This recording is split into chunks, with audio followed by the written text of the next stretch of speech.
అరే ఊరోడా ఎర్రబస్సు పల్లె వెలుగు ఏం మాట్లాడతావు నువ్వు? తాజ్ లో అయిన టెర్రర్ అటాక్ లా అక్కడున్న 600 మంది స్టాఫ్ చిన్న చిన్న పల్లెటూర్ల నుంచి టౌన్ల నుంచి వచ్చిన వాళ్ళే ఉన్నారంట. ఒక్కరు కూడా సిటీ వాళ్ళు లేరంట. హోటల్ మేనేజ్మెంట్ ట్రైనింగ్ ఇస్తారే గానీ టెర్రరిస్టులు వచ్చి అటాక్ చేస్తే ఎట్లా తప్పించుకోవాలి ఎట్లా తప్పియాలనే ట్రైనింగ్ ఎవ్వరికి ఇయ్యరు. ఇండియాలో ధర్మం అంటే మతం, భారత్ లో ధర్మం అంటే నీ డ్యూటీని రైట్ వేలో చేయడం. మనిషి బేసిక్ ఇన్స్టింక్ట్ ఎట్లుంటది?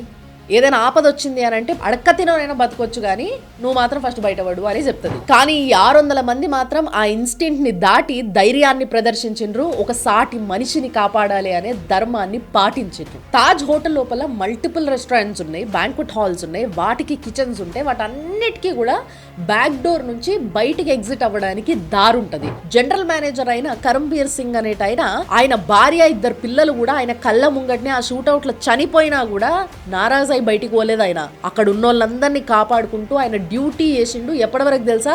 లాస్ట్ గెస్ట్ ఆ హోటల్ నుంచి సేఫ్ గా బయటికి పోయేంత వరకు. అట్లా షూట్అవుట్ చేసినప్పుడు 7 మంది షెఫ్లు చనిపోయారు. టెర్రరిస్టులేమో 10 మంది వాళ్ళ చేతులల్లా AK-47s, గ్రనైడ్లు, ప్లాస్టిక్ ఎక్స్ప్లోజివ్స్. తన కళ్ళ ముందే తన కింద పనిచేసే 7 మంది షెఫ్లు చనిపోయినా హెడ్ షెఫ్ అయిన హేమంత్ ఓబ్రాయ్ మాత్రం అట్లే నిలబడి పోరాడిండు గాని పారిపోలేదు. ఎందుకంటే ఇండియన్ కల్చర్ నేర్పిస్తున్నది ఏంది?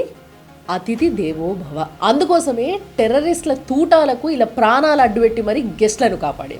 ఇక్కడ ఉన్న 10 మంది కొన్ని సంవత్సరాలుగా ప్రిపేర్ అయ్యి ప్లాన్ చేసుకొని కావాల్సిన సామాగ్రి అంతా పట్టుకొని మరి వచ్చిర్రు వాళ్ళు. అయినా కూడా వాళ్ళు చేయగలిగింది ఇదే.